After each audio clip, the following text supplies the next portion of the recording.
Ok, queridos amigos, muy bienvenidos a esta agradable reunión que vamos a tener durante la tarde, como todos los lunes. Y hoy día está nuestro amigo Ramin, que nos va a hacer una hermosa charla que la verdad no teníamos mucho conocimiento de ella. El título es Los 2 años de retiro de la bendita belleza. No sé si estará bien pronunciado, pero yo creo que no. A Sulay Manilla. O se parece o ando muy distante, pero lo va a decir mucho mejor, por supuesto, nuestro querido amigo Ramín. Sea muy bienvenido con todos los amigos. Gracias, Víctor, gracias a todos. Muy bien, amigos. Sí, efectivamente es Soleimaniye, es un pueblo, hoy en día ya es una ciudad bastante grande, se puede decir. En la época de la bendita belleza era bastante más pequeña. Y bueno, el día de hoy vamos a hablar un poco sobre esos 2 años donde la bendita belleza, como él mismo testifica años más tarde en Epístola al Hijo del Lobo, él no tenía intención de volver, ¿no? Él se alejó y su intención era alejarse de todo. Eso es lo que la bendita belleza afirma. Voy a compartir pantalla, así que donde estamos.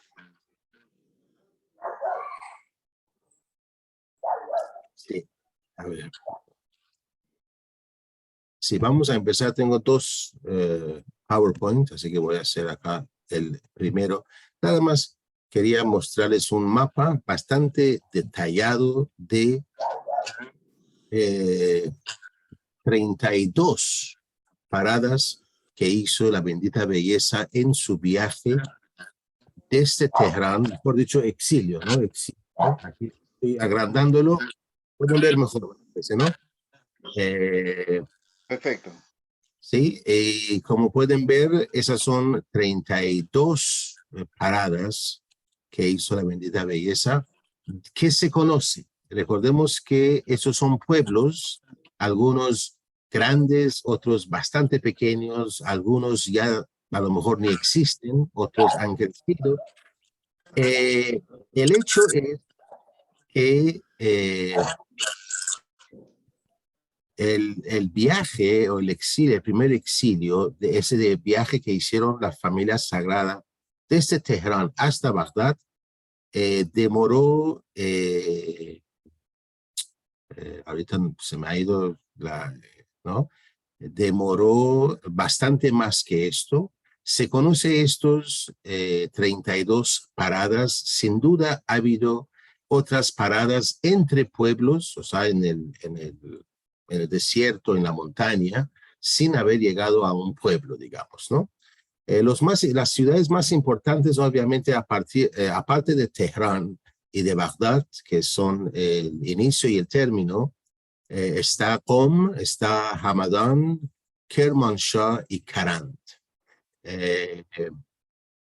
Y también de alguna forma Hanirein, que es la primera ciudad en el suelo otomano. Recordemos que en esta época no existía Irak. Irak existía de nombre, pero era una provincia del Imperio Otomano, el imperio de los turcos. Bueno, entonces vamos a continuar. Aquí tengo muchísima información, pero el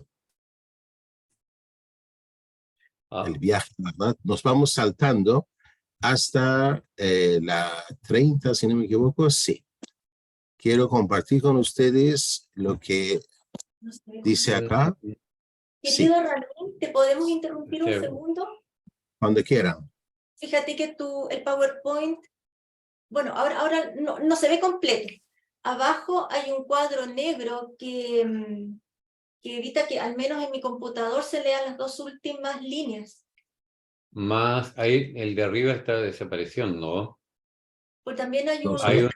al lado izquierdo también hay un rectángulo. Ahora está mejor. ahí aminoró, pero claro, aminoró, Está- ya, ahí está. Ahí sí. ah, Y ¿Ahora está mejor? ahí está Sí. mucho mejor. Nos No sé queda, por qué. Ese rectángulo negro es donde veo a ustedes, por lo menos a unos 5 de ustedes, pero bueno, ya, ahora ya no los veo, así que me van hablando. ¿Está bien? ya. Vale, Ya. vale, vale. Ramín, Perfecto. abajo hay un cuadrado también, igual. Qué raro. Yo acá no veo nada y no tengo nada abierto abajo. A ver, déjenme ver si puedo. ¿Ahora está mejor? No, No, el mismo cuadrado. En mi celular también sale un cuadrado negro en la parte derecha inferior. claro. A mí yo también. A ver, no sé, porque yo acá no tengo nada abierto. Pero si tú lo vas a leer, no hay problema, pues ya lo sabes. Sí, claro, pero a ver, yo voy a volver a compartir, a ver, vamos a ver. ¿Ahora? Ahora está bien. Sí, Eso es. ahora sí Perfecto. también. Ya, ahora ¿Mejor? mejor. Oh, pero hay de arriba, tengo. Ah, No, salió. ahí está, ahí está. ¿Está bien? ¿Mejor? Sí, sí. Lo tuve que cerrar para abrir otra vez. Perfecto. Bueno, recordemos, amigos, que la bendita belleza llega a Bagdad y rápidamente empieza él llega para el 8 de abril de 1853 a Bagdad y se queda hasta 10 de abril de 1854, o sea, un día y 2 días. Durante este año, la bendita belleza hizo todo lo posible para revivir la comunidad Wahhabí. Lamentablemente, su medio hermano, Mirza Yahya, y su cómplice, Sayyid Muhammad, estaban ahí también y hicieron muchísimo daño. Hicieron una especie de complot, digamos, ¿no? Baha'u'llah intentaba unir a la comunidad wahhabí y ellos hacían todo lo posible para sembrar dudas, para malinterpretar las palabras de Baha'u'llah, acusarlo en forma oculta, en forma indirecta, de haber roto la ley, las disposiciones del Bayan, etcétera, ¿no? Entonces, llega la bendita belleza en una de sus primeras tablas que revela en Bagdad, que se llama Lohe Konatul Tam, que, bueno, es la tabla de todos los alimentos, que trata de un surah del Corán. La bendita belleza, acá dice, Baha'u'llah describe con desgarrador detalle el sufrimiento que padeció a manos de sus enemigos en Bagdad.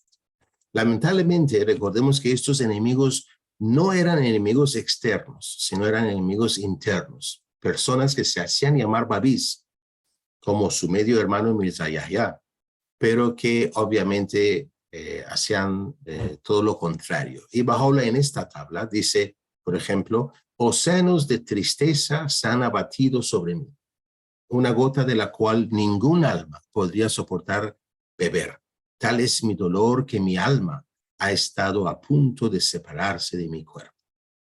Y también dice, o se describe a sí mismo como una hormiga humilde y abandonada que se ha escondido en su madriguera y cuyo deseo es apartarse de entre vosotros y desaparecer de vuestra vista. Al leer esta tabla, uno puede pensar o suponer que la bendita belleza, a la hora de la revelación de esta tabla, ya contemplaba retirarse, ya contemplaba la posibilidad de retirarse. Y bueno, aquí voy a exhibir esto, perdón, voy a ir rápidamente por acá, disculpen. Lo estoy haciendo lo más corto posible.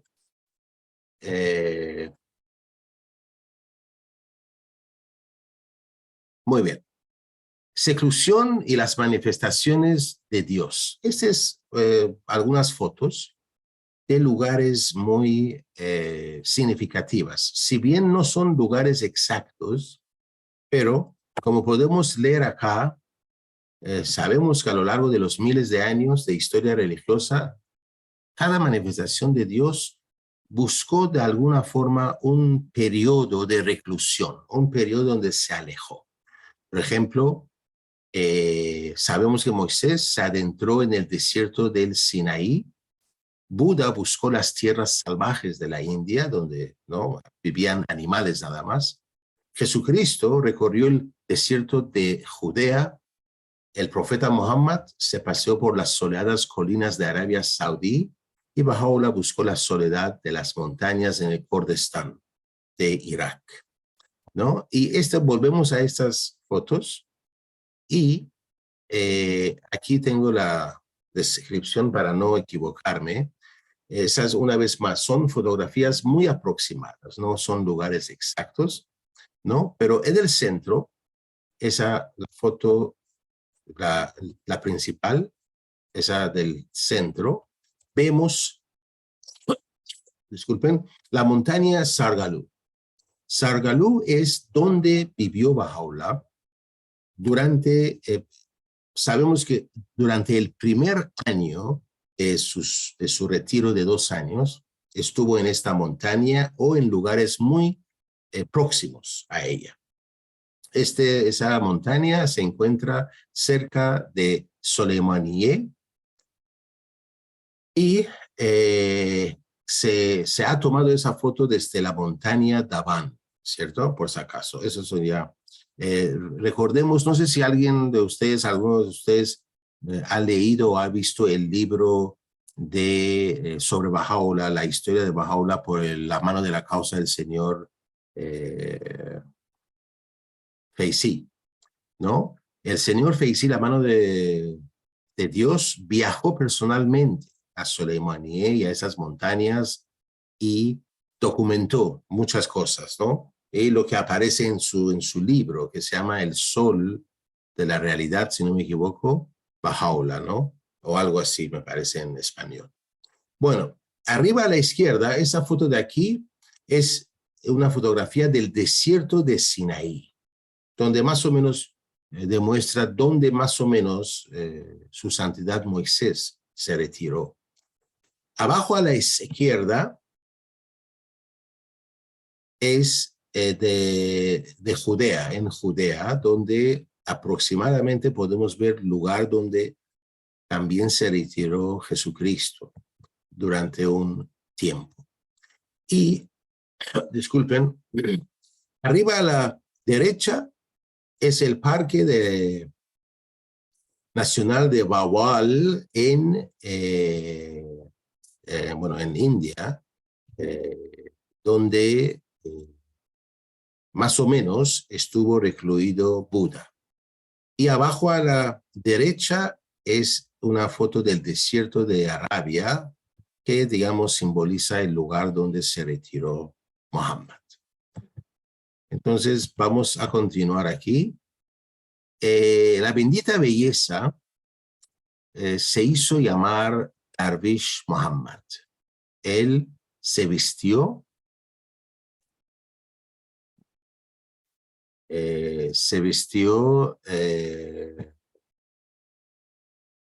como un Darwish, ¿no?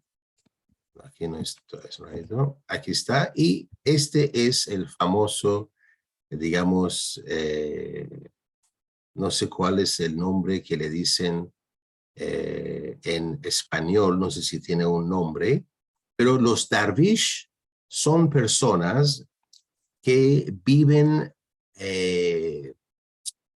aislado de la gente, dedicado a la meditación, y usualmente la gente de esas épocas consideraba meritorio darles de comer, darles alguna cosa, ¿no? Para comer. Y ellos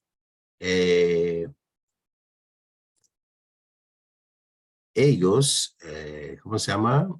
Como llevan esa cosa, ahí guardaban, digamos, esa poca comida y etcétera, ¿no? Entonces, bueno, vamos a leer, voy a leerlo con ustedes me pueden acompañar también. En la mañana del 10 de abril de 1854, o sea, 1 año y 2 días después de haber llegado a Bagdad, Asiye Khanum y los niños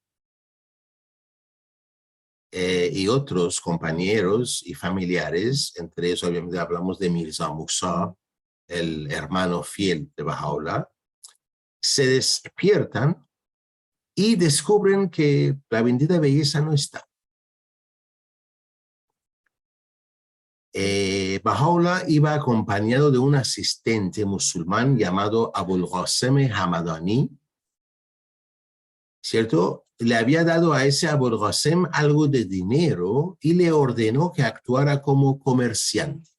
La función de este Abul Qasim era ir, buscar algo de provisiones para la bendita belleza, regresar donde estaba en las montañas y dárselo, o sea, ¿no? Para que Baha'u'lláh no tuviera ningún contacto con ninguna persona.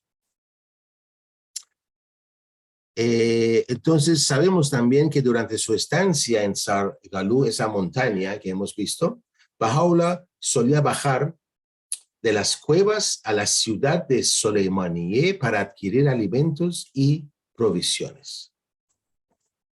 Y en ocasiones venía Abul Qasim a visitarle y llevarle también algunas provisiones.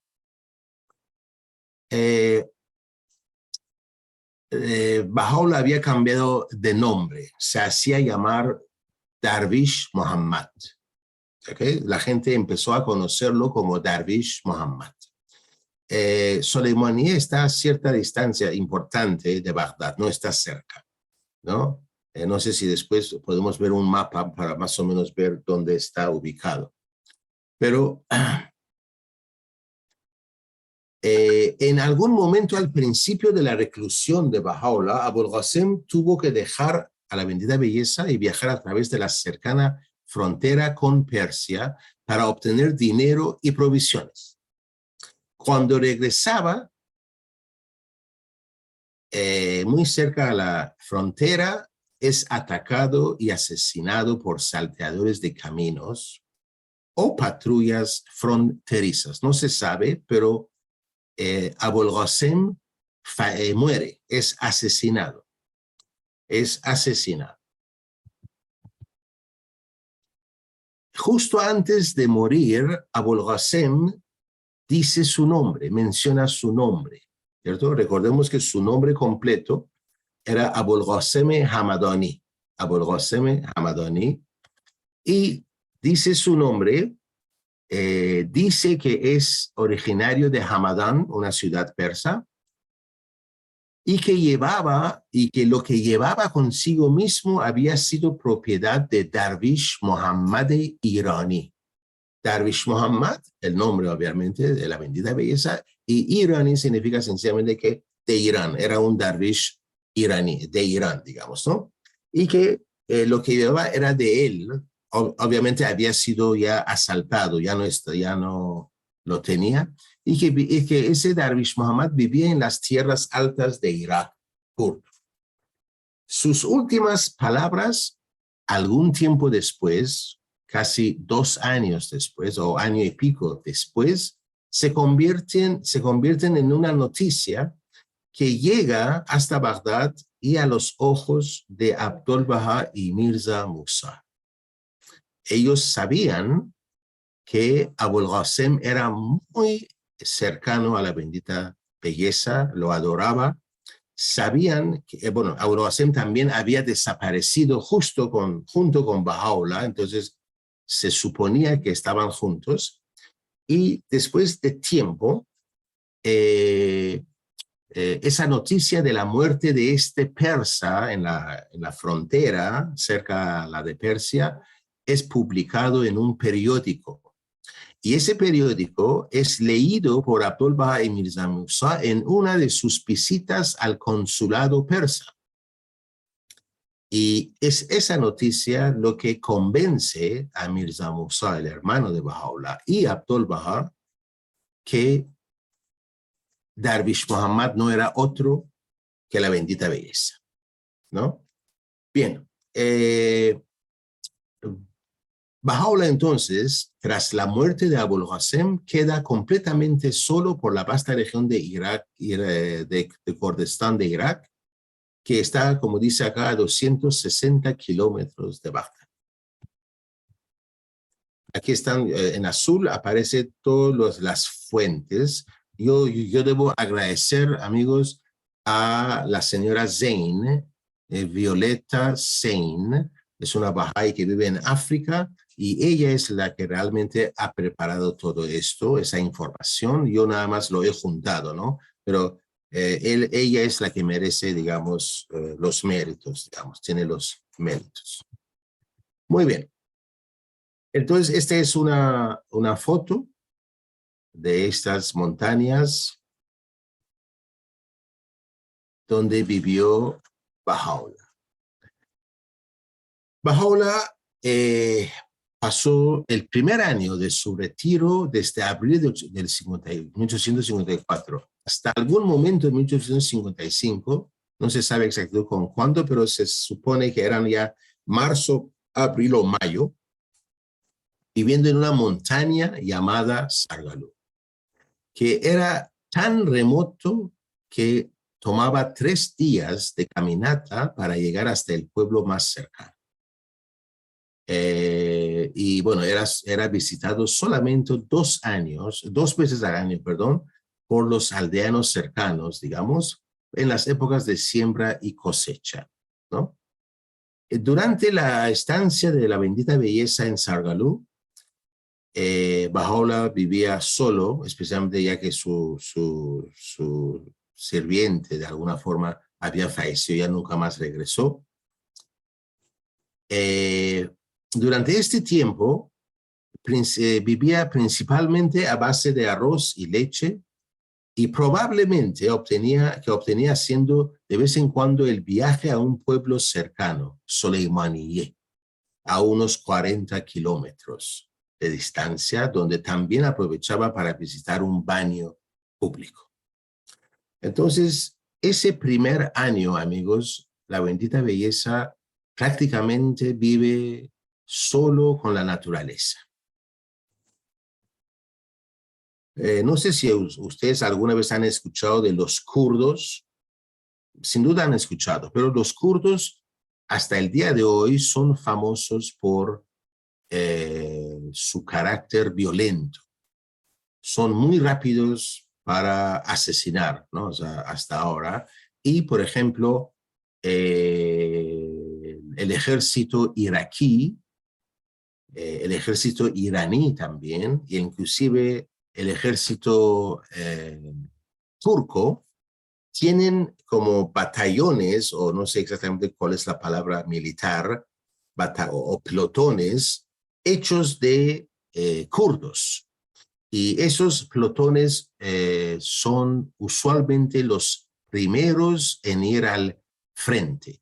¿Por qué? Porque son conocidos por su carácter tan, no sé cuál es la palabra, la verdad, tan,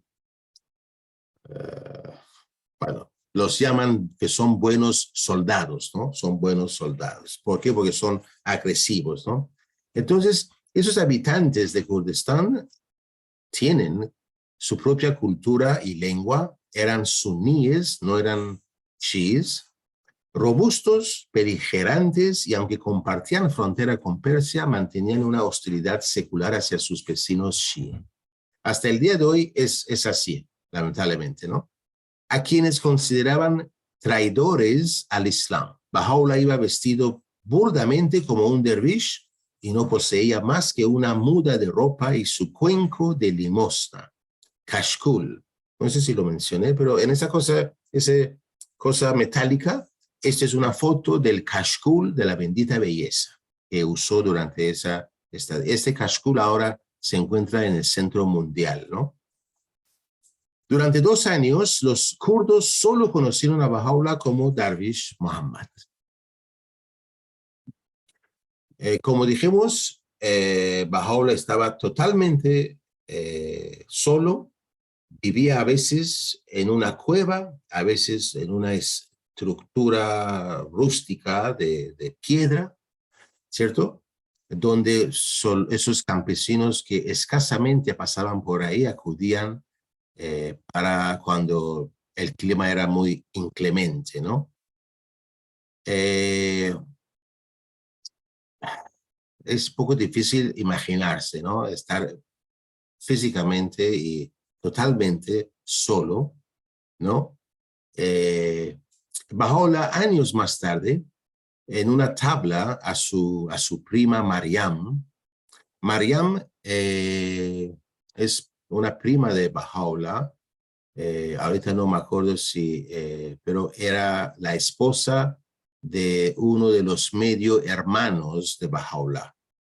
Y cuando Bahá'u'lláh sale de Siachal, ustedes saben que 4 meses de un entierro inhumano, en condiciones muy malas, Bahá'u'lláh se encontraba muy enfermo.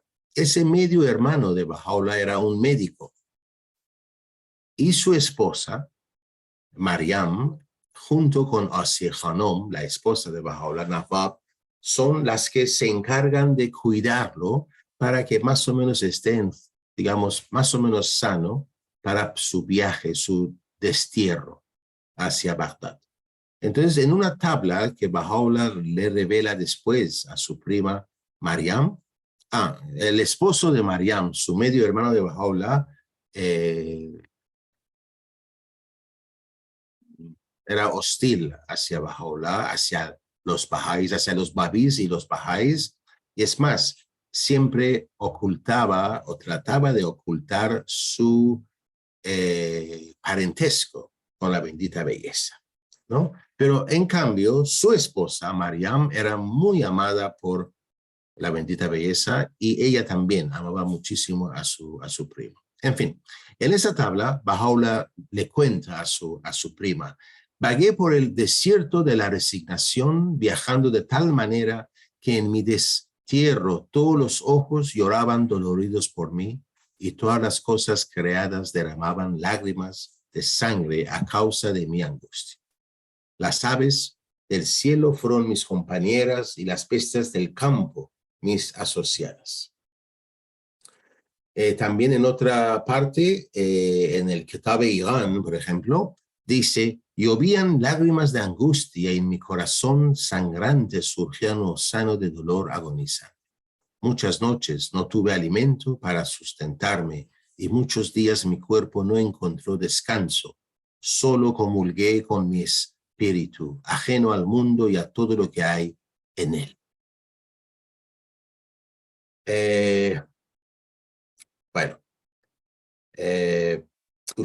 Sabemos que Bahá'u'lláh él mismo dice que él dejó Bagdad, se alejó de todos porque no quería ser causa de desunión, porque su hermano, su medio hermano Mirza Yahya, había logrado de alguna forma usar a Bahá'u'lláh para dividir a los babís. Entonces Bahá'u'lláh se retira. Es muy parecido, bueno, esa es una apreciación mía, obviamente personal mía, me hace recordar a la actitud de la bendita belleza en Adrianápolis. Ustedes saben que cuando la bendita belleza estuvo en Adrianápolis, Mirza Yahya empezó ¿cómo se dice?, a querer declararse de alguna forma superior a Bahá'u'lláh, o que él era, digamos, ¿no?, el sucesor o aquel a quien Dios hará manifiesto, algo así. No vamos a entrar en detalles, y reta a Bahá'u'lláh a una disertación en público, en una mezquita allá en Adrianápolis, y Bahá'u'lláh acepta. Bahá'u'lláh nunca solía aceptar esas cosas, pero acepta y se dirige hacia esa mezquita, y Sayyid Mirza Yahya, obviamente no se presenta, huye de esto, y ahí es donde ocurre lo que conocemos en la historia como la gran separación. A partir de este momento es que Baha'u'lláh regresa a su casa y por 2 meses y medio se encierra en su casa y prohíbe toda visita. No acepta ver a ningún babí, a ninguno de, bueno, a los bahá'ís, pero aún éramos conocidos como babís. Y a partir de esta separación, o sea, cuando rompe todo con Mirza Yahya, se encierra, se niega a encontrarse con nadie. ¿Y para qué? Para que todos tengan la oportunidad de elegir. Los que quieren siguen a la bendita belleza y los que quieren se quedan con Mirza Yahya. Y a partir de esta fecha es que nosotros pasamos a ser llamados Bahá'ís. Y los pocos que se quedaron con Yahya se quedaron con el nombre Babí o Azalís, digamos, ¿no? Pero los Babís también, ¿no? Entonces, eso me hace recordar a esto, ¿no? O sea, la actitud de Baha'u'lláh. Él no quería ser causa de desunión y prefirió irse, alejarse de todo. Los días en Kurdistán, ese primer año por lo menos, estaban llenos de profundo dolor para la bendita belleza, pero también, a pesar de su hambre, sin duda, también ocurrieron otras cosas que no nos es posible conocer a plenitud, pero sin duda Baha'u'lláh gozaba de un placer, de estar en comunión constante con su espíritu, con Dios. Y bueno, vamos a continuar. Así pasa un año o casi un año, ¿no? Entonces, hay un cierto Sheikh Ismael que tiene un sueño con el profeta Muhammad y este encuentro señalaba la segunda fase del retiro de Baha'u'lláh a Kurdistán.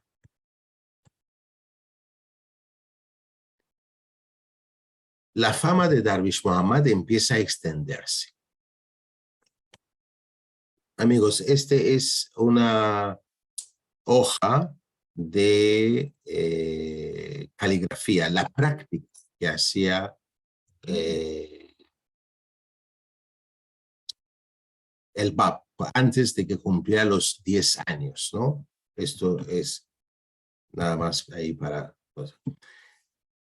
es importante esto. Vamos a volver un poquito. Baha'u'lláh está en la montaña y un día se encuentra, ahí él está pues ahí en las montañas caminando y ve a un estudiante de seminario sufí.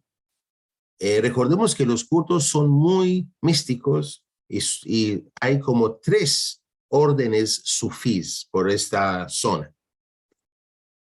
Tradicionalmente son enemigos entre sí, ¿no? Se acusan de herejes, ¿no? Pero bueno, un día la bendita belleza se encuentra a un estudiante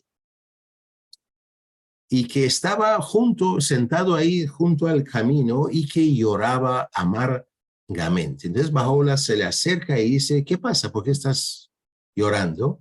Y el muchacho dice que su director, o sea, su maestro, su profesor, había dado a todos los demás muchachos un ejemplar para que practiquen su escritura, un ejemplar de un libro, pero que a él no se lo había dado y es más, lo había despedido de su presencia. ¿Por qué? Porque su letra era muy fea, ¿no? Entonces Baha'u'lláh le dice, bueno, traes un poco de papel y yo te preparo un ejemplar para que practiques también, ¿no? Entonces, y obviamente eso ocurre. Y cuando este joven, ese muchacho, ese estudiante de sufí, digamos, joven sufí que estaba estudiando, regresa a su escuela y muestra a todos que tiene una copia. Y bueno, ahí ven esa exquisita caligrafía de Baha'u'lláh. Todos quedan asombrados. Sabemos que su profesor de este joven, cuando ve la caligrafía, se convence que ese no es una caligrafía normal.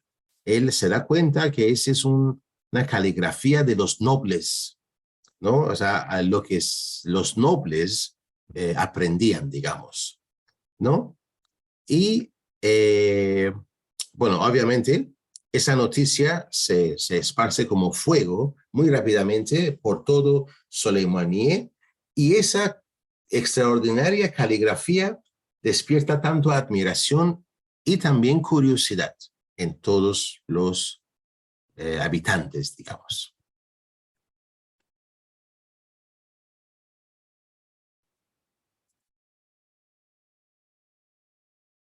Este de aquí es, al fondo se puede ver una cueva, y aquí vemos una estructura de piedra muy rústica.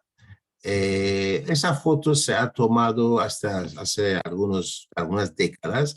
Jamás podemos saber con certeza si Baha'u'lláh pudo haber estado alguna vez en este lugar físicamente, pero nos da una idea de cómo pudo haber sido por lo menos, ¿no? Entonces, este año, que en la montaña Sargolú, la bendita belleza, lo pasa en completa soledad, en un profundo estado espiritual de devoción, oración, meditación. Revela oraciones en forma de poemas, prosa, y los canta en voz alta para sí mismo. Cuando pasan los 2 años, eso es como una anécdota, y cuando llega a Bagdad, entrega a la familia sagrada una oración que había revelado en estas montañas. Yo aquí voy a buscarlo. Es una oración que todos conocemos y sin duda todos lo hemos, ¿cómo se llama? Lo hemos dicho. Es esa oración que dice: crea en mí un corazón puro, oh mi Dios, y renueva una conciencia tranquila dentro de mí, oh mi esperanza. Esta oración fue revelada en las montañas de Soleimani, y Baha'u'lláh se lo trajo y se lo entrega a Abdul Baha. Y Abdul Baha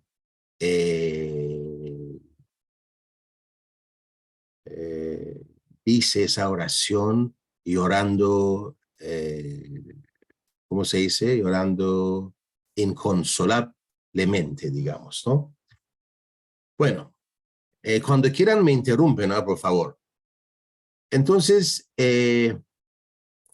obviamente, casi la totalidad de la revelación de Baha'u'lláh de ese periodo se ha perdido, ¿cierto? Shoghi Effendi nos ha proporcionado los temas que Baha'u'lláh expuso durante este periodo místico de su ministerio, temas que retomaría en las tablas y escritos que reveló a su regreso a Bagdad. Obviamente, como los 7 valles, los 4 valles, Jawahir al-Asrar, una tabla en árabe, entre otros. En Sargalú, la revelación de Baha'u'lláh glorificaba los nombres y atributos de Dios y las glorias y ministerios de su revelación. Ensalzaba a la doncella del cielo que se le había aparecido en el Siachal.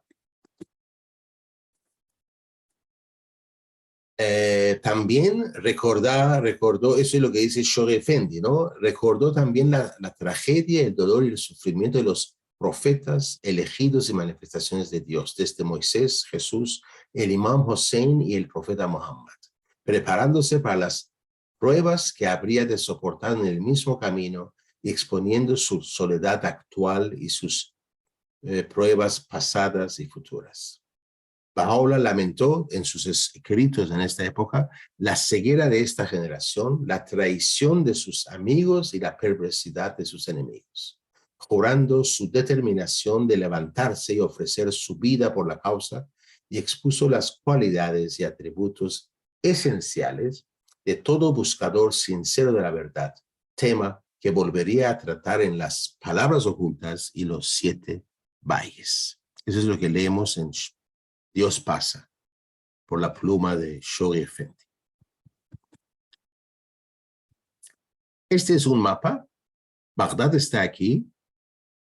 Sargalú está aquí. Este es Sargulu está, si sumamos, a casi 300 kilómetros de Bagdad,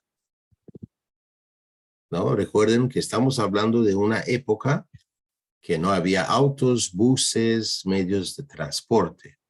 Paula habría caminado toda esa distancia y entre la montaña Sargalú y Soleimani hay una distancia de 40 kilómetros, como lo habíamos mencionado antes.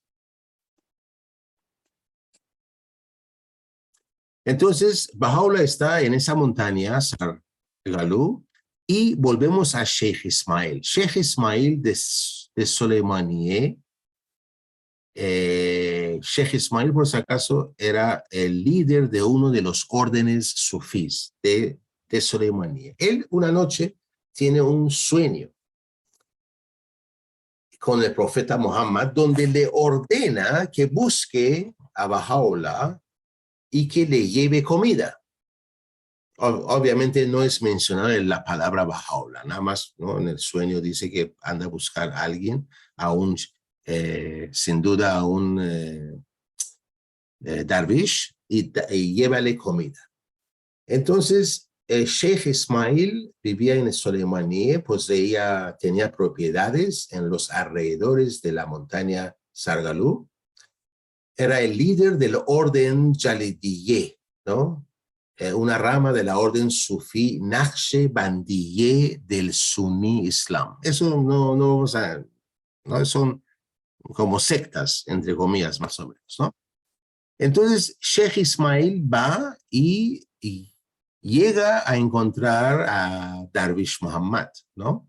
Y es más, lo vuelve a visitar varias veces y le pide constantemente, repetidamente, que venga a vivir a Soleimani, hasta que al fin Baha'u'llah acepta, ¿no?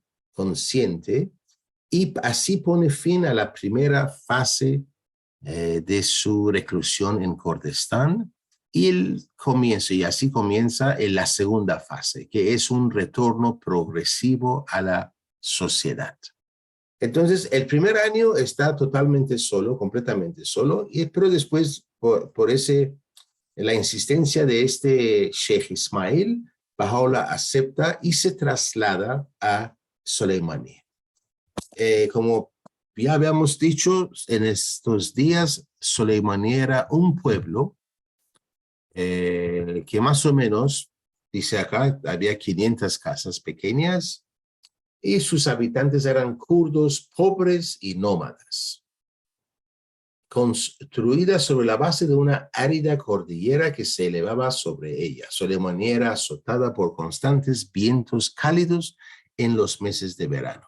Cuando estableció su residencia por primera vez en Soleimani, Baha'u'llah era tan reservado y silencioso que los habitantes no tenían motivos para considerarle otra cosa que el dervish persa ambulante que decía ser, alojado en el taquié.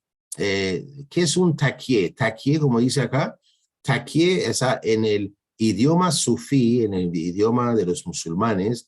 El taquié es el seminario teológico sufí, digamos, es donde es enseñado si me permiten, el sufismo, ¿cierto? Entonces, Baha'u'llah le dan un cuarto, un ambiente en ese taquié local de Soleimani. Pero como dice acá, al principio era tan reservado que, bueno, la gente nada más lo veía, ¿no? Volvemos a la asombrosa caligrafía de Darwish Muhammad. Ese es un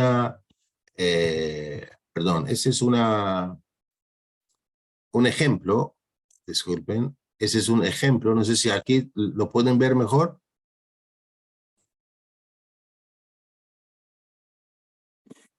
Muy bien. ¿Aló? Sí, perfecto. Este es un ejemplo de la caligrafía de la bendita belleza, ¿no? Entonces, nada más para que sepan. Perdón, déjenme achicarlo otra vez. No sé qué ha pasado, disculpen. Ahora sí. Ya. En Soleimani Baha'u'llah pues vive en ese taquié de nombre Maulana Khaled. Este era un renombrado seminario teológico sufí, ¿no? Que albergaba a ilustres teólogos suníes de este pueblo. El taquié había estado asociado a los descendientes de Saladino. No sé si han escuchado de Saladino, el primer sultán de Egipto y Siria. Saladino fue uno de los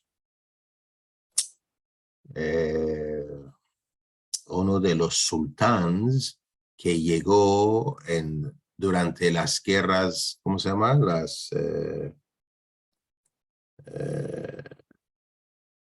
A ver si alguien me puede ayudar. ¿Cuál era el nombre de las guerras santas en Tierra Santa? Entre los cristianos y musulmanes. Las cruzadas, ahí está. Y el sultán, ese Saladino, fue uno de los que conquistó Jerusalén, ¿no? Conquistó Jerusalén y trató muy humanamente a los conquistados, ¿no?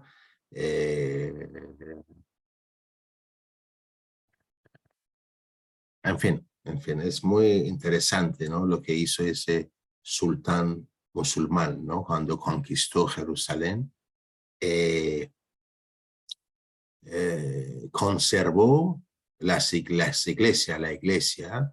Es más, él mismo, en la guerra, pues había habido mucha destrucción. Encontraba una cruz en el piso, él mismo lo levantaba y lo ponía en un lugar de honor, ¿no? Algo muy contrario a lo que hacían los cruzados cristianos cuando conquistaban a los musulmanes, ¿no? En fin.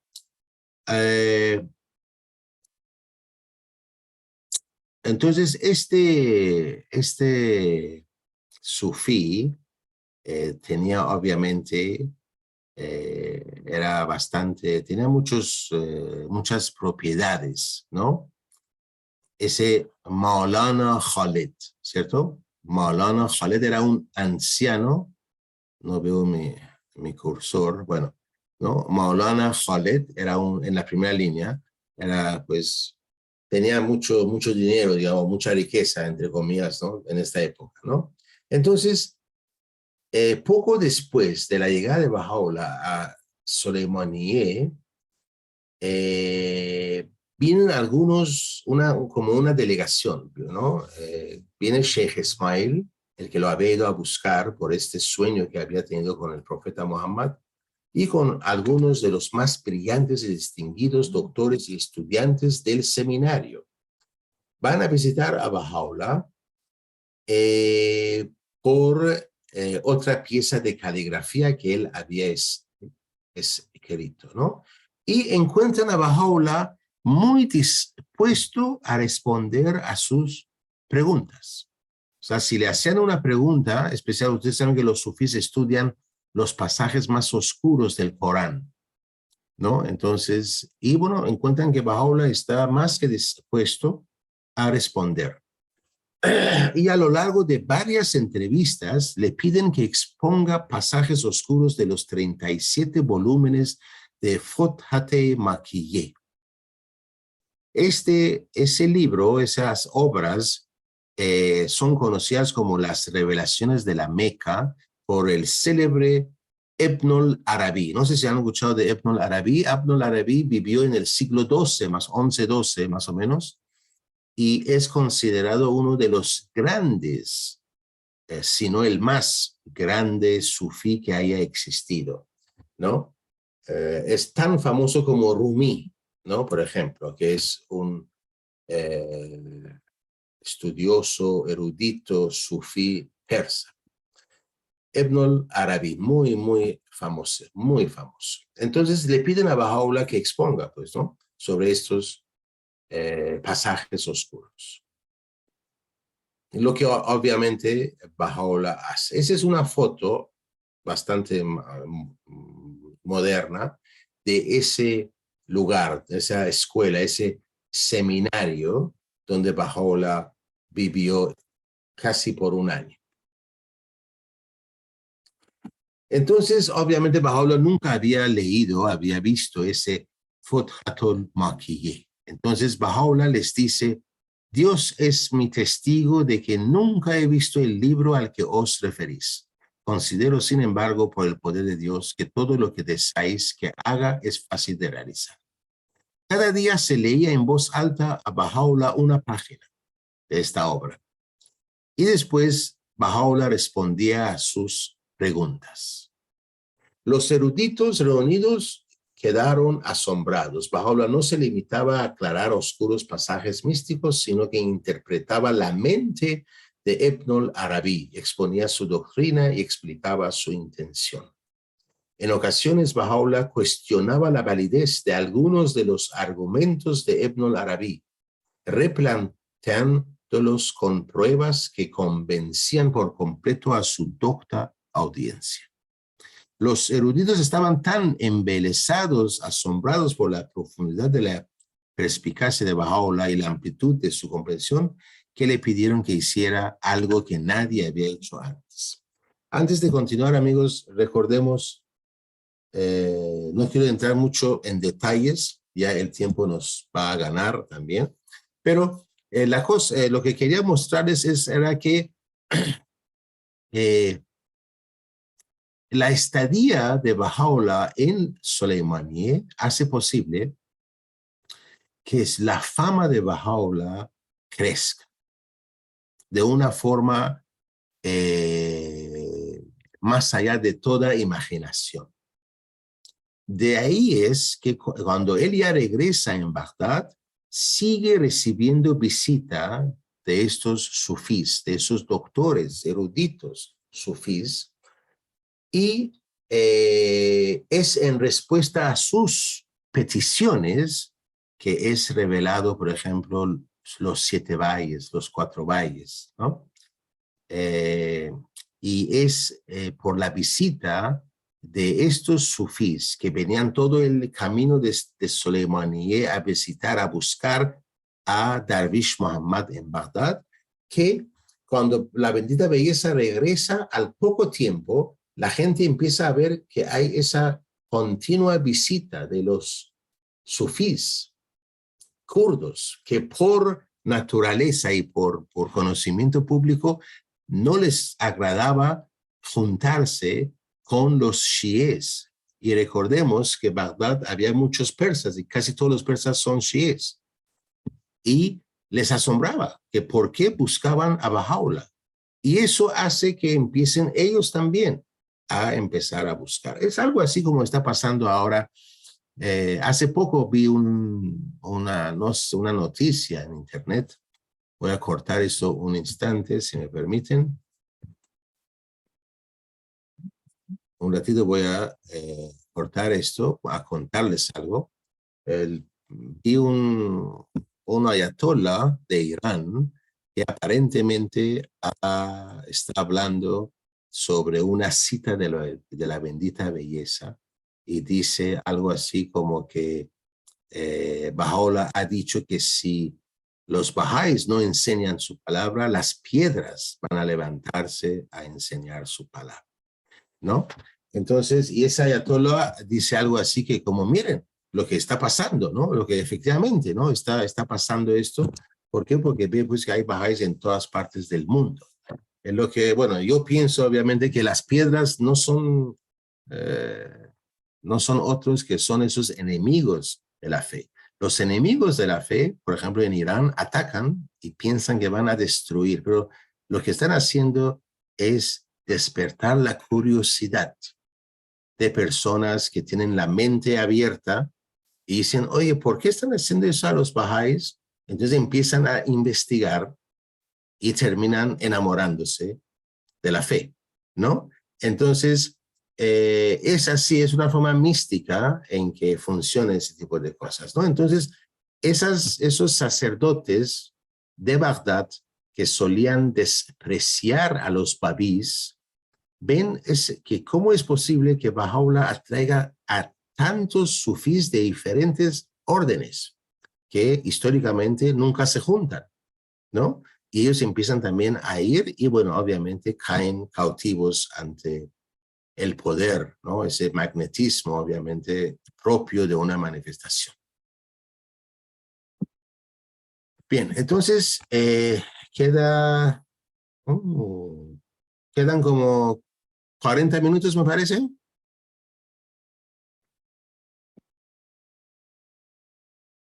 Más o menos, ¿no? No, querido Remín, no te preocupes del tiempo, los amigos están Menos. disponibles. No, No, no. no, es que no, hay muchísima información, pero no, realmente me gustaría pasar ahora a otro aspecto. Quería ahora irme un ratito, déjenme saltar un poco aquí, dejando, a ver, déjenme ver.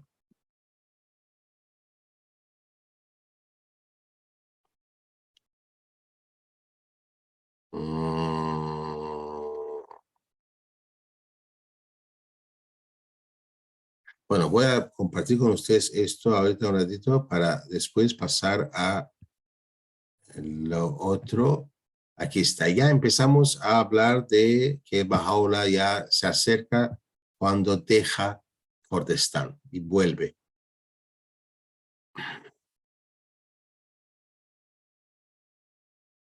Ahí está, perfecto.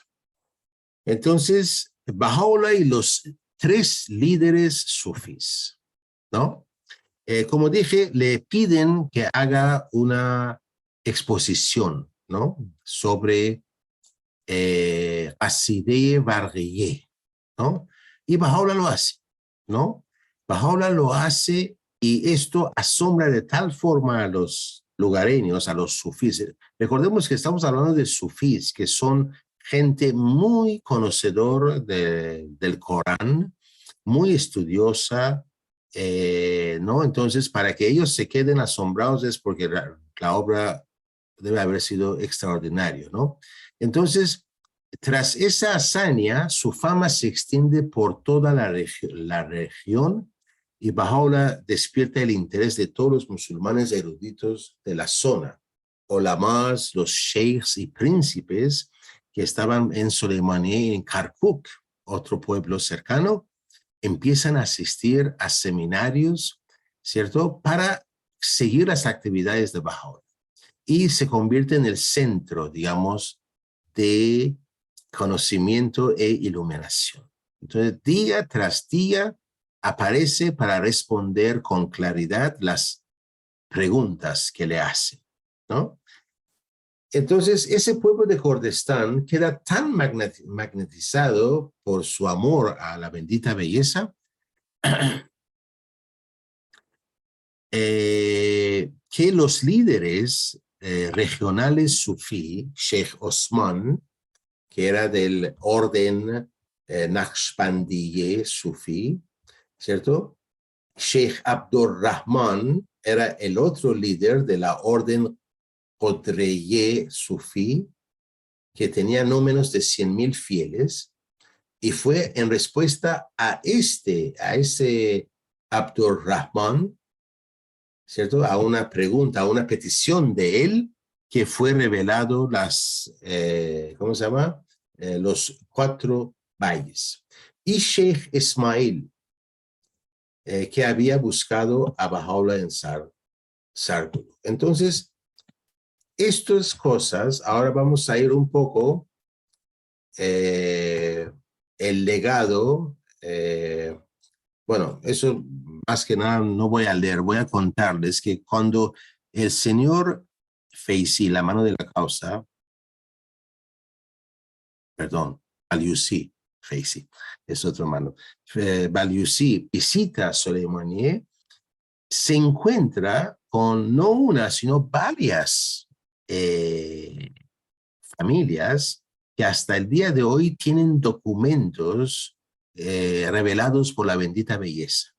No son hablas o tratados sobre asuntos, la mayoría son documentos legales.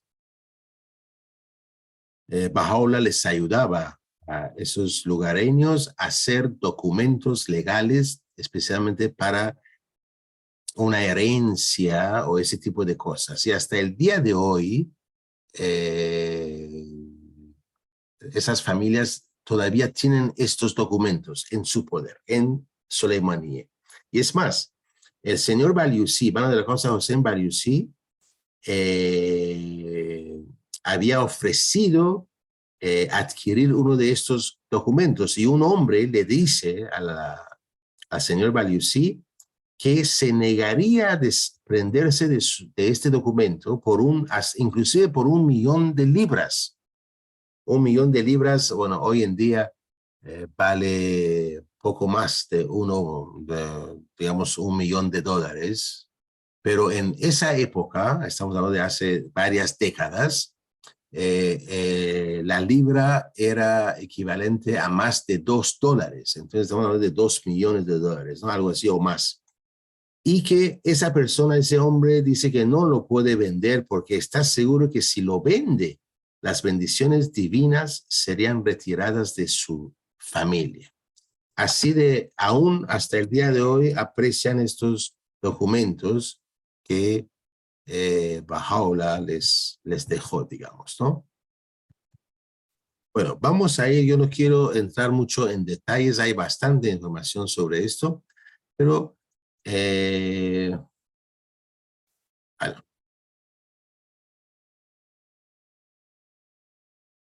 bueno, voy a saltar estos.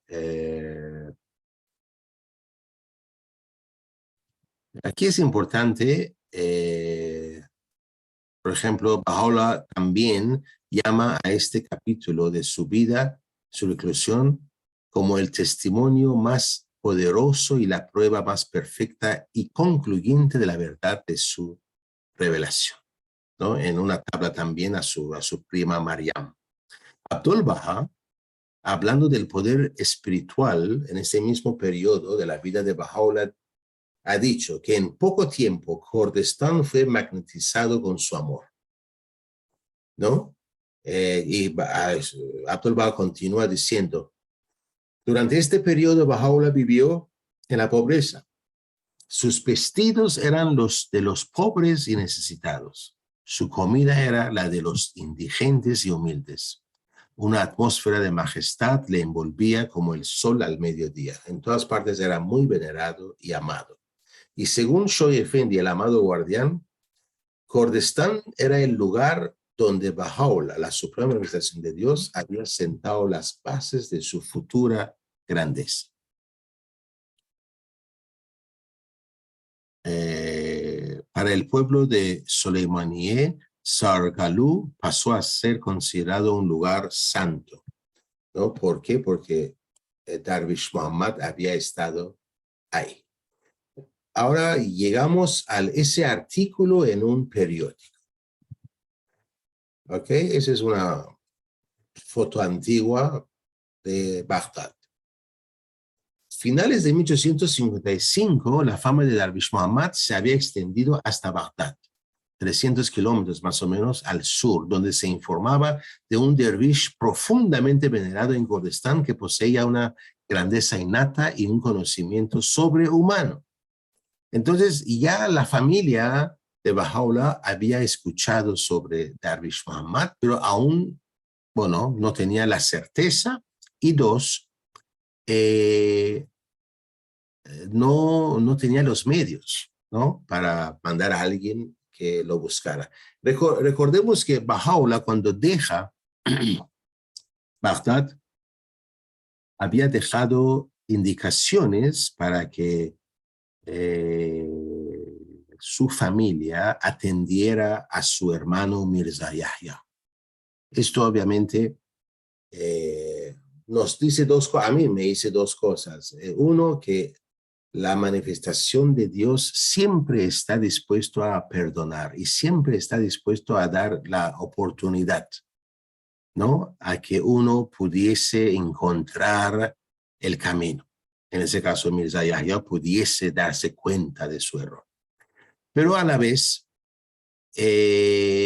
Mirza Yahya con sus esposas pasaron a vivir a a la casa que ocupaba la familia sagrada. Y Asiye Khanum, la esposa de Baha'u'llah, era la que se encargaba de la comida. Y Bahiya Khanum, una niña de pocos años en esta época, también tenía que atender. Y pueden imaginar más tarde, si nos da tiempo, vamos a leer un poco sobre eso también. Mirza Yahya y sus esposas hicieron la vida imposible en estos 2 años para la familia sagrada. No hacían otra cosa que quejarse, no hacían otra cosa que pedir mejor comida, etcétera, etcétera, etcétera. Pero bueno, la familia sagrada por cumplir con los deseos de la bendita belleza antes de su partida, seguían con esto. Eso lo vamos a ver. Eso fue hasta unos meses antes de su retorno, y que Baha'u'llah que retornara a Bagdad, que esto cambia. Pero ahora vamos a ver. Entonces, la familia ya sospechaba que este Darwish Muhammad, que es un iraní, está en las montañas y que tiene fama de ser un santo y tiene un conocimiento sobrehumano, muy bien podría ser Baha'u'llah. Por la misma época, se informó en un periódico persa del asesinato del sirviente de Baha'u'llah, Abul Qasim Hamadani. Eso ya pasó, había pasado ya 1 año. Recordemos que en estas épocas había un solo periódico, ¿cierto?, que se publicaba, y no era pues, no había pues corresponsales en todas partes para informar, ¿no? Entonces, después de 1 año, en ese periódico se informa de que el Abul Qasim Hamadani había sido asesinado, ¿cierto? Ese es el año anterior, obviamente. Ahora, mientras se encontraban en el consulado persa, Mirza Musa y Abdul Baha leen ese artículo en el periódico. Y ese mismo artículo informaba sobre las últimas palabras de Abul Qasim, que había mencionado a Darwish Muhammad en Kurdistán. Recuerden que cuando él está muriendo, él dice: yo soy Abul Qasim y lo que tenía conmigo es propiedad de Darwish Muhammad en Kurdistán. Entonces, al leer esto, para Mirza Musa y Abdul Baha ya no hay duda, ya saben a ciencia cierta que Sheikh Muhammad no es otro que la bendita belleza. Entonces, Asiye Khanum, Mirza Musa y Abdul Baha al fin habían encontrado finalmente a Baha'u'llah. Y obviamente podemos imaginar que en ausencia de Baha'u'llah, Mirza Yahya y su manipulador cómplice, Sayyid Muhammad, habían convertido a la comunidad Babi en una cosa muy fea, muy, muy fea, ¿no? Entonces, la Sagrada Familia envía a un Babi árabe profundamente devoto y digno de confianza, llamado Sultán, a Soleimani con la misión de encontrar a Baha'u'llah y que le ruegue para que regrese.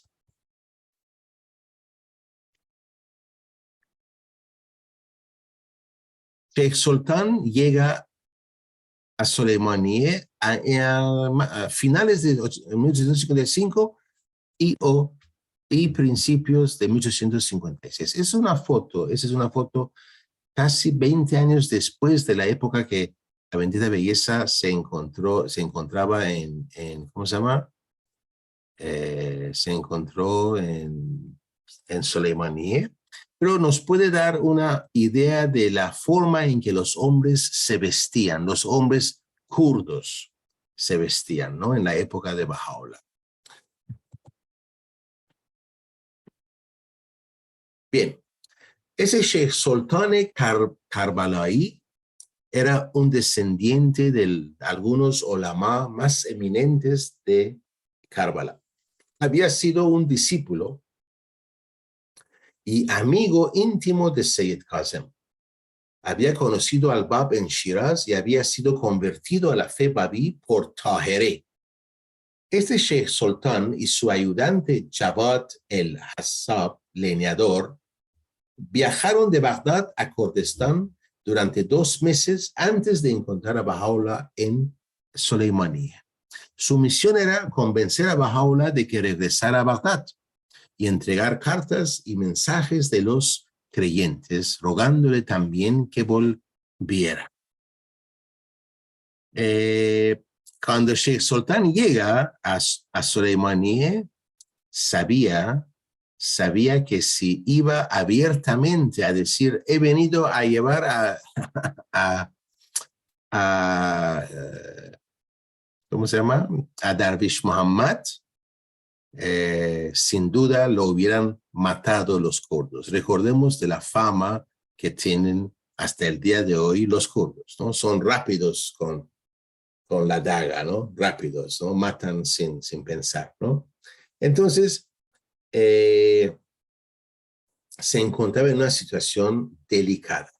Entonces, Baha'u'llah era tan adorado que Sheikh Sultan temía que la gente del pueblo pudiera asesinarle, pues, ¿no? Que si sabía que él había venido a llevarse a su amado. Entonces, no habló abiertamente de ello. En su lugar, entrega las cartas y peticiones que se le habían confiado a Baha'u'llah, ¿no? Donde obviamente había carta también de Abdul Baha, donde devotamente le rogaba a su padre, ¿no? Recordemos que Abdul Baha desde siempre realmente era profundamente devoto hacia su padre. Incluso Mirza Yahya había enviado una carta rogándole que regresara. Eso obviamente lo hacía porque él era una persona de 2 caras, ¿cierto? Cuando lo veían, actuaba como amante de Baha'u'llah y un servidor de Baha'u'llah. Recordemos que cuando Mirza Yahya vivía en la casa de Baha'u'llah, cuando Baha'u'llah se encontraba ahí, Mirza Yahya era el que le servía el té a la bendita belleza.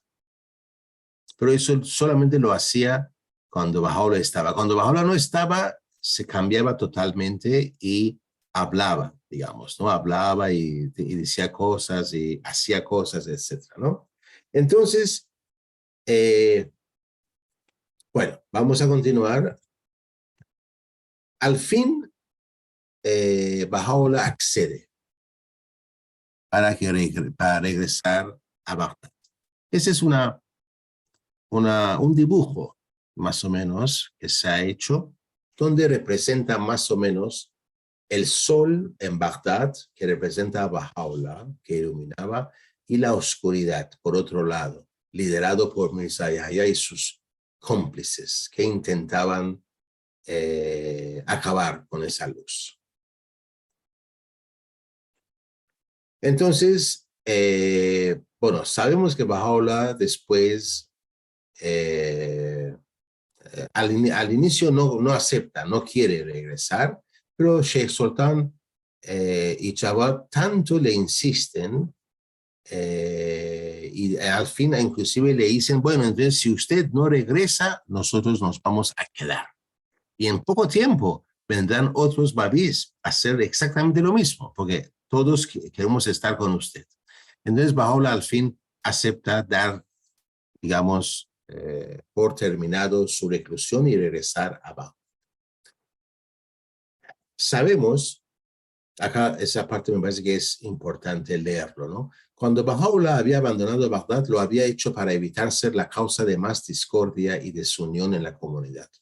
Ahora regresaba porque sin él la comunidad babí de Bagdad pronto dejaría de existir. Como Baha'u'llah dijo a Sheikh Sultan, por Dios, fuera de quien no hay otro Dios, de no ser porque conocí el hecho de que la bendita causa del punto primordial estaba a punto de ser completamente borrada y toda la sangre sagrada derramada en el sendero de Dios habría sido derramada en vano, de ningún modo habría consentido en volver al pueblo del Bayán y lo habría abandonado a la adoración de los ídolos que sus imaginaciones habían forjado.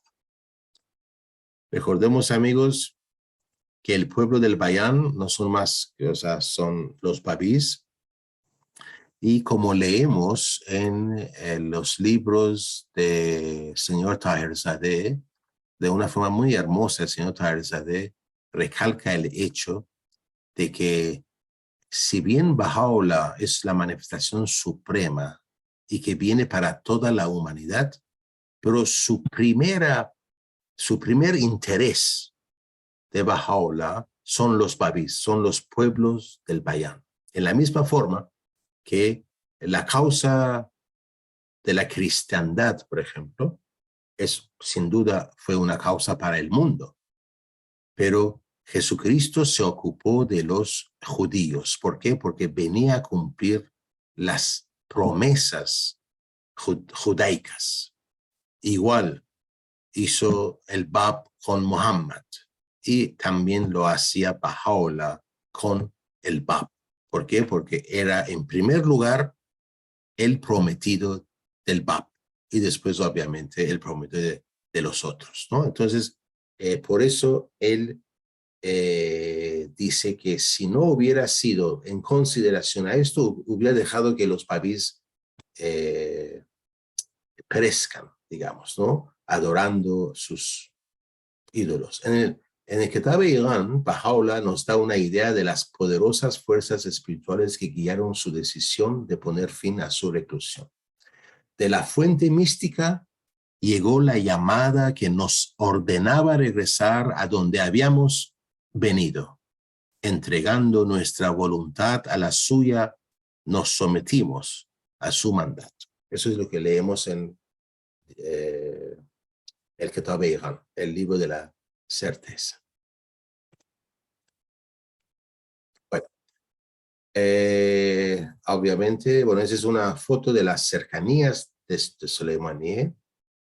Ya los días de paz de la bendita belleza estaban tocando su fin.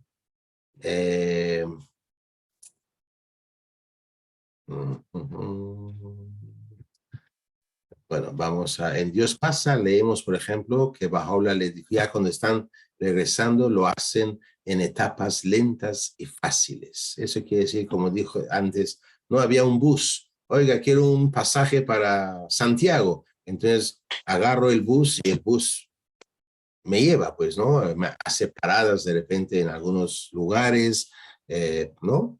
Pero en esas épocas era a pie o a lomo de bestia, y Baha'u'lláh lo hace en etapas lentas y fáciles. Y dice en una oportunidad a Sheikh Sultan que estos últimos días de su reclusión serían los únicos días de paz y tranquilidad que le quedarían, días que nunca más caerán en mi suerte. Bueno, vamos, no voy a mencionar esto ya porque el tiempo, como dije, nos está ganando.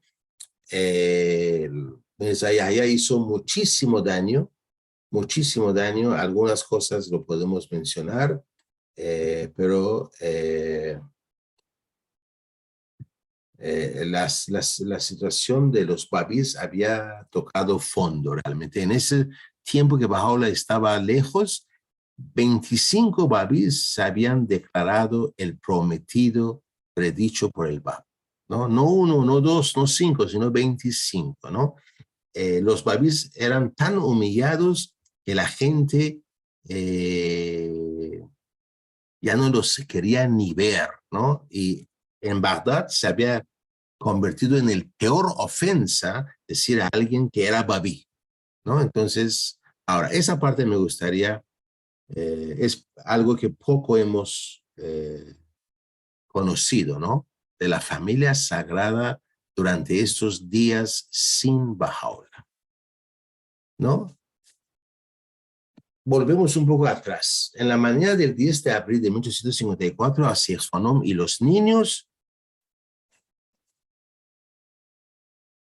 descubren que él no está.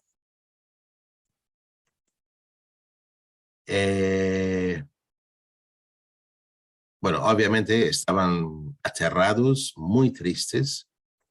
Antes de partir, Baha'u'llah había ofrecido a Mirza Yahya la hospitalidad de su familia y Mirza Yahya se trasladó a vivir con sus esposas, convirtiendo la vida de la Sagrada Familia en una auténtica pesadilla con sus imposibles exigencias, su profunda paranoia, su cinismo y su desconfianza hacia todos. Era tan paranoico que prohibió a la Sagrada Familia relacionarse con nadie y mantenía la casa cerrada a cal y canto, prohibiendo a cualquiera salir, incluso a los baños públicos. Mirza Yahya esperaba que sus esposas estuvieran cómodas en todo momento, queriendo solo las cosas más finas y quejándose constantemente de la comida. Pueden, amigos, imaginar la carga que era para eso, para Asiye Khanum, ¿no? Y obviamente para Bahiye Khanum también. La Sagrada Familia soportó esta carga y toleró las tiránicas exigencias de Mirza Yahya por amor a Baha'u'llah. Vamos a continuar un poco más, ¿no? Eso es lo mismo. Eso está repetido, perdón. Vamos a hablar de Asiye Khanum. Entre 1854 y 1856, Asiye Khanum dirigía un hogar que incluía a las varias esposas del tiránico Mirza Yahya y criaba a 3 hijos. Abdul Baha Bahiye Khanum, de 18 años, en 1854, cuando la bendita belleza se retira, y a su bebé de 1 año, Ali Muhammad. Ali Muhammad sería el segundo Ali Muhammad. Bueno, de hecho, la bendita belleza llegó a tener 3 hijos llamados Ali Muhammad. Los primeros 2 Ali Muhammad, uno nació en Irán, después de Abdul Baha. Bueno, el orden ahorita se me escapa, mejor no lo...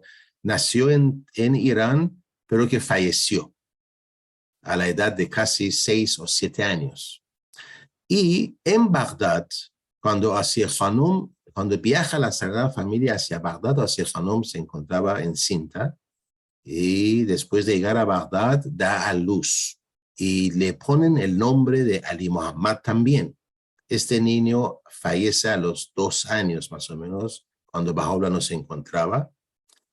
Y después es con la segunda esposa de Baha'u'llah que a su primer hijo también le ponen ese mismo nombre, ¿no? Y que obviamente él se convirtió, con el tiempo, se convirtió en el archiviolador de la alianza de Baha'u'llah, ¿no? Que luchó contra Abdul Baha. Pero bueno, entonces, lo poco que sabemos de los sufrimientos de Asiye Khanum durante la reclusión de Baha'u'llah en Kurdistán procede de la carta no traducida del 25 de diciembre de 1939 que Shoghi Effendi escribió con motivo de la inhumación de sus restos en el Monte Carmelo. Asiye Khanum soportó 2 años de reproches, críticas y calumnias por parte de babís envidiosos y sufrió humillaciones, crueldades y transgresiones a manos de los agitadores de la maldad. También sufrió la pérdida de su bebé, Ali Muhammad.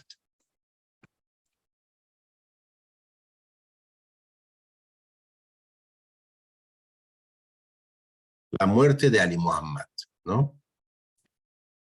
Ali Muhammad, el preciado hijo que Asiye Khanum había llevado durante su viaje helado de 3 meses desde Persia a Irak, nació pocos meses después de su llegada, en algún momento de julio de 1853.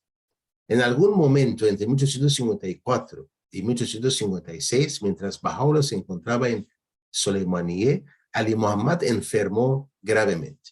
Consumido por la paranoia Mirza Yahya no permitió que un médico o incluso un vecino viniera a ayudar a Wazir Khanum, y Ali Muhammad falleció. Su muerte rompió el ya afligido corazón de Wazir Khanum. Ella había perdido a su hijo de 7 años, también llamado Ali Muhammad, mientras Baha'u'llah estaba en Karbala. Esa es otra historia en Irán, ¿no? En Irán esa es otra historia. Mirza Yahya no permitió a Ali Muhammad un entierro apropiado, negándose a permitir que nadie entrara a preparar el cuerpo del bebé para el entierro. Y el hijo de Baha'u'llah, la suprema manifestación de Dios, fue entregado a una persona anónima para que lo enterrara. La familia nunca supo dónde fue enterrado Ali Muhammad. Imagínense, amigos, la pena, el dolor, ¿no? Especialmente de Wazir Khanum y después de la bendita belleza cuando regresa a Bagdad y se entera de esto. Ahora vamos a hablar de Abdul Baha durante estos 2 años de ausencia de Baha'u'llah. Abdul Baha había reconocido a Baha'u'llah como una manifestación de Dios, reconocido la plena gloria de la estación no revelada de su padre. Ese reconocimiento había impulsado a Abdul Baha, siendo todavía un niño, a arrojarse a los pies de Baha'u'llah e implorar espontáneamente el privilegio de entregar su vida por amor a Baha'u'llah. La separación de Baha'u'llah consumió el alma de Abdul Baha de dolor y soledad, y la conmoción de la pena por la separación había hecho envejecer a Abdul Baha en su niñez. Abdul Baha ocupó su tiempo durante la ausencia de Baha'u'llah copiando las tablas del Bab, ayudando a su madre tanto como le era posible y pasando tiempo con su tío Mirza Musa, quien le llevaba a las reuniones babís donde Abdul Baha hablaba con maravillosa elocuencia a pesar de tener 11 o 12 años. Por ser hombre, Abdul Baha podía acompañar a su tío Mirza Musa. Pero su hermana, Bayi Khanum, no tenía esa posibilidad. Bayi Khanum tenía 8 años cuando Baha'u'llah partió hacia Kurdistán y 10 cuando regresó. Durante estos 2 años ayudó a Wazir Khanum con las tareas domésticas, trabajo que aumentó considerablemente cuando Mirza Yahya y sus esposas se mudaron a la casa. Una de sus tareas más arduas era sacar agua del pozo con un cubo al final de una larga cuerda. Y en sus memorias, Bayi Khanum recordaba que Mirza Yahya no se había ofrecido a ayudarla ni una sola vez. Imagínense una niña de 10 años, bueno, entre 8 y 10 años, tener que sacar, no sé si alguna vez han sacado agua de un pozo. ¿Alguien? Yo he sacado agua del pozo. Perfecto, ¿no? ¿A qué distancia estaba ese pozo? Y bueno, desde pequeña, o sea, la distancia la veía distinta, pero 4 metros seguro y diferencia Bueno, poco más, poco menos. Dependiendo de la época también. Por supuesto, bueno. Yo en un par de ocasiones también lo he hecho, más como, no como necesidad, sino como un juego. Y bueno, no es un trabajo fácil, especialmente teniendo en cuenta que uno tiene que sacar agua no para 3 o 4 personas, sino para 12 personas en la casa, ¿no? Entonces ahí se complica la cosa. Pero en fin, Bayi Khanum vivió estos 2 años de ausencia de Baha'u'llah en absoluta soledad.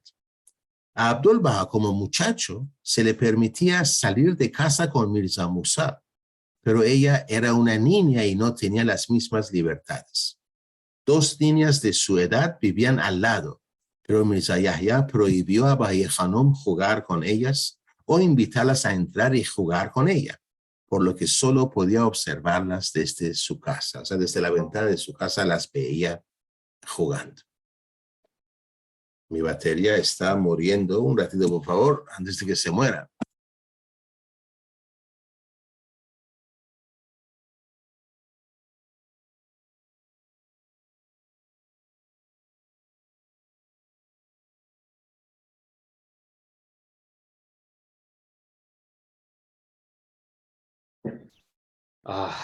Amigos, bueno, un minuto de un paréntesis, entonces, Sí, para respirar un poquitito. del hermoso relato que nos ha dado nuestro amigo Ramiro, que ha Muy estado... interesante. Hay Hermoso y muchos, conmovedor también. muchos detalles que no conocíamos. Sí, los detalles, ¿verdad? Sí. Ay, Muy lindo. tantas cosas. Detalles, pero ya se sabe cómo son los detalles. Ay, doloroso. Bien, hablemos ahora de Mirza Musa, el hermano fiel de Baha'u'lláh. Mirza Musa veló por la familia de Baha'u'lláh cuando no estaba. También buscó a Baha'u'lláh y habló con Asiya Khanom sobre su paradero. Finalmente fueron Mirza Musa y Abdul Baha quienes localizaron a Baha'u'lláh en Soleimaniye. Ya hemos leído cuando se estaban visitando el consulado persa y en el periódico ven la noticia y se confirma que Darwish Muhammad no es otro que Baha'u'lláh. Entonces, Mirza Musa también vigiló a la comunidad Babi en lo que podía, y bueno, lo que podía hacer, digamos, ¿no? Durante la ausencia de Baha'u'lláh, la vida del valiente, fiel y leal Mirza Musa estuvo constantemente en peligro.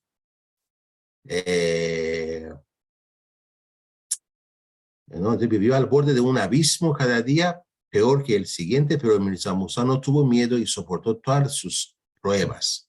Recordemos que en algún momento inclusive Mirza Yahya quería matarlo a él también, ¿no? O sea, toda persona que él sentía amenazado lo mandaba a matar. Y él tenía seguidores babís que hacían ese tipo de cosas, robaban inclusive, ¿no? O sea, algunos babís bajo el mando de Mirza Yahya y Sayyid Muhammad había llegado al extremo de ir al santuario sagrado, esos santuarios de peregrinaje que hay en Karbala, de Imam Hussein, por ejemplo, y robar las sandalias de la gente pudiente. Ustedes saben que allá uno se quita las sandalias, los zapatos, qué sé yo, para entrar al santuario. Entonces, esa gente iba y lo que podían vender a un buen precio, se lo robaban. Entonces, la gente ya hablaba mal de los babís hasta de ese punto, ¿no? Que robaban las pertenencias de los peregrinos. En fin, era toda una vergüenza, ¿no? Pero bueno. Beit Azam, esto me gustaría mencionar, esa casa, la más grande casa, lugar de peregrinaje, que Baha'u'lláh mismo ha fijado para todo Baha'i, que en un futuro, espero cercano, se rehaga, porque ya no existe, y que se convierta en un lugar de peregrinaje también. Esta casa, conocido como Beit Azam, su historia es bastante interesante. Esa casa fue alquilada por Mirza Musa, el hermano de Baha'u'lláh, ¿cierto? Y cuando Baha'u'lláh vuelve a Bagdad, ya va y vive en esta casa y ya se queda todo el tiempo restante hasta su declaración en el jardín de Rizwan en 1863, justo antes de su segundo exilio. Y esa casa llega a ser conocido o llamado por la bendita belleza como Beit Azam. La vida de la Sagrada Familia mejoró mucho cuando se trasladaron al hogar de Mirza Musa, la casa de un hombre llamado Soleimane Ghanam, situada en el barrio de Khar de Bagdad, en la orilla occidental del río Tigris. Este fue el hogar al que Baha'u'lláh regresaría y al que más tarde daría el título de Beit Azam.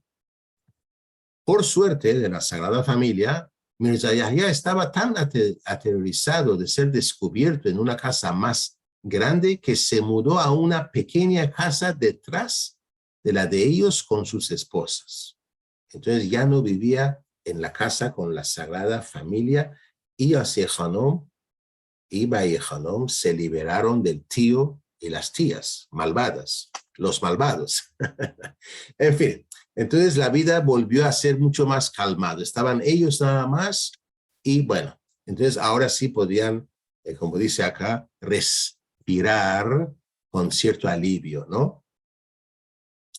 A pesar de que Mirza Yahya y sus esposas seguían dependiendo de la hospitalidad de la Sagrada Familia para alimentarse. O sea, igual todos los días les cocinaban y les mandaban la comida, pero por lo menos ya no estaban ahí para fastidiar. En fin, la familia entonces ahora sí se centró abiertamente en su búsqueda de Baha'u'lláh, ¿no? Y bueno, empezaron pues a investigar acá, allá, hasta que tuvieron la certeza que Baha'u'lláh estaba en Soleimani y que usaba el nombre de Darwish Muhammad. Y a mediados o finales de 1855, el fiel y siervo de confianza de Sheikh Sultan abandona Bagdad en dirección a Kurdistán para rogar a Baha'u'lláh. Eso ya lo hemos leído, ¿no? Entonces, creo que sí. Así es, ya acabamos. Espero, bueno, sí, me faltan 2 minutos para las, ¿qué hora es ahora en Chile? ¿Las 6? 2 minutos, sí, para las 6 Sí, de la para tarde. las 6. Ya en Sí, Uruguay ¿no? son 2 minutos Entonces, para las 7. la idea era 2 horas, así que bueno, Ya. casi 2 horas. Me gustaría nada más pedir que para cerrar la reunión, no sé si alguien o yo podría hacerlo, leer esta oración revelada por la bendita belleza que todos conocemos, pero que recién nos damos cuenta que ese es uno de los frutos de la pluma sagrada en las montañas de Soleimani, ¿no? Pero que tenemos que buscarla porque está aquí. No, ahora sí, ahora sí. Sí, la oración, ¿cuál es, Ramín? Crea en mí un corazón puro. Esa me lo sé yo. Perfecto.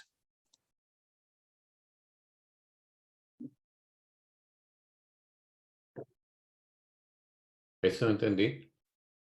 Yo me sé esa oración, queda en mi corazón puro, mi Dios. Ya la encontré. ¿No la encontré? ¿Quién la va a hacer? No sé, yo suponía que era Juanita, pero ¿lo va a hacer tú, Juanita?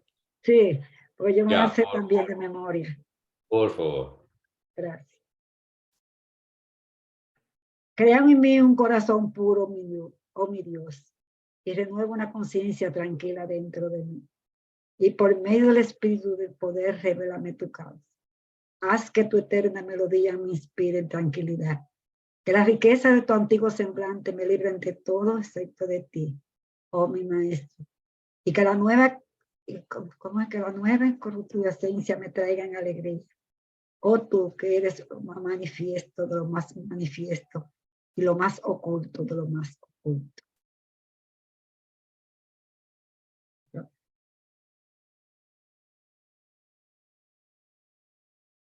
Muy agradecido. Muchas gracias. Amigos, un gran aplauso para nuestro querido Ramín. Buena, Ramín, muy interesante. Gracias. Interesantísimo. Hermoso, hermoso, muy interesante. Gracias, Ramín. Tremendamente interesante y como decíamos, tanto detalle que quizás no conocíamos. Amigos, ¿alguna pregunta para nuestro querido Ramín? ¿Un comentario? Los micrófonos están abiertos. Bueno, Qué paciencia de la familia de Baha'u'lláh para soportar a esta persona y su familia. Realmente ahí demuestran que eran superiores. Yo creo que muy pocos de nosotros seríamos capaces de aguantar tanto. ay, sí. Tanta.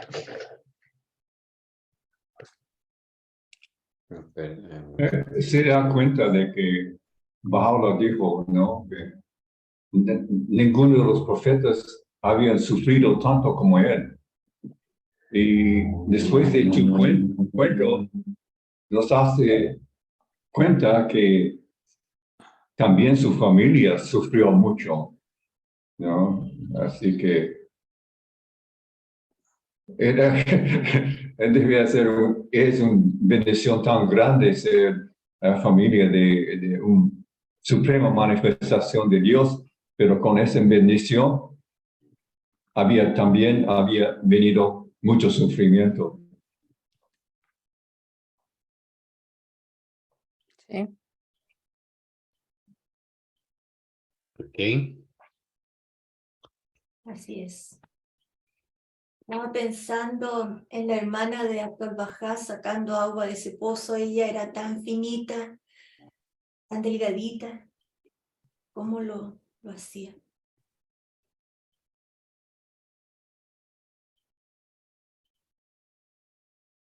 Si me permiten volver a decir la oración, porque yo sé que a mí se me perdió una parte.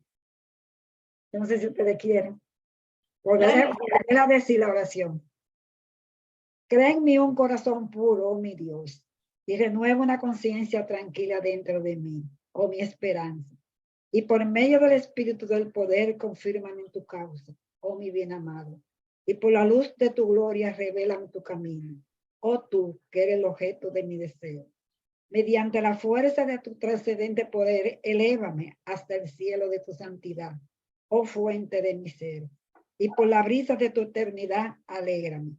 Oh tú, que eres mi Dios, haz que tu eterna melodía me inspire en tranquilidad, oh mi compañero, y que la riqueza de tu antiguo semblante me libren de todo excepto de ti, oh mi maestro, y que la nueva revelación de tu incorruptible esencia me traigan alegría, oh tú, que eres lo más manifiesto de lo más manifiesto, y lo más oculto de lo más oculto. Bahá'u'lláh. Gracias. A mí sinceramente me conmovió mucho cómo esas niñas tan pequeñas y cuando se murieron los hijitos de Bahá'u'lláh que no le permitieron ni siquiera una sepultura digna. Pero esas son las cosas. Eso a mí me entristeció mucho. Qué dolor, encima del dolor que uno no pueda enterrar dignamente a sus muertos, unos niños. Yo no sé cómo hay personas tan crueles y que tuvieran ese valor de perdonar y de vivir, seguir viviendo así. Vamos hasta amándolo, porque así es.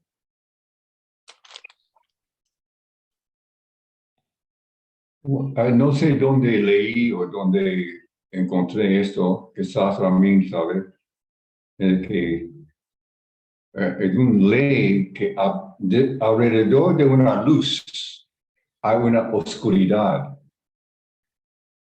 En el mundo físico, también en el mundo espiritual. Había alrededor de la luz de Bahá'u'lláh una oscuridad alrededor de él. Eran sus enemigos dentro de su familia. No sé si Ramín tiene algo que agregar con eso. No, bueno, no, realmente lo que has dicho es muy cierto, ¿no? La bendita belleza en el libro de la certeza también dice que cuando vuelve la manifestación, vuelven también sus enemigos, o sea, vuelven los primeros creyentes que están dispuestos a dar su vida por amor a ellos, pero también vienen los que lo niegan, ¿no? Y los que luchan contra él también, ¿no? Entonces, bueno, realmente no es que casi tiene que ser, pero lamentablemente parece, Bahá'u'lláh dice que siempre la manifestación va a encontrarse con esa algunos pocos que lo aceptan y lo aman y lo sacrifican todo por él, y muchísimos más, la mayoría, que lo niega, ¿no? Y que lo quiere, digamos, destruir, digamos, ¿no? Una cosa así.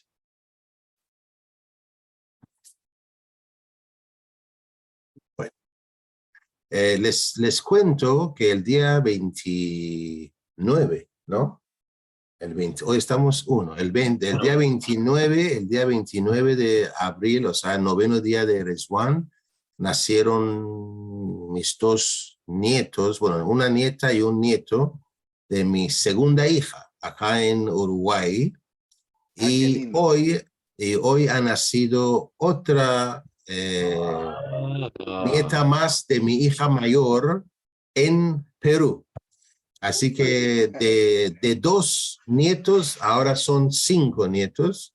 Y aquí estoy con mi esposa y voy a llevar a mi esposa a Montevideo para que se quede a dormir con mi hija que está en el hospital. Todos están, pero bueno, está todavía en el hospital, así que yo me tengo que despedir para irme hasta. Muchas gracias, ¿no? Gracias. Gracias a usted. Felicitaciones y gracias. Alegres de reunión. Saludos a Mónica. Lo haré. Y a tus hijas. Que se recuperen pronto. Muchas gracias, sí. Gracias, Muy bien. Adiós, Entonces, muchas gracias. hasta luego. Chao, bye. Adiós.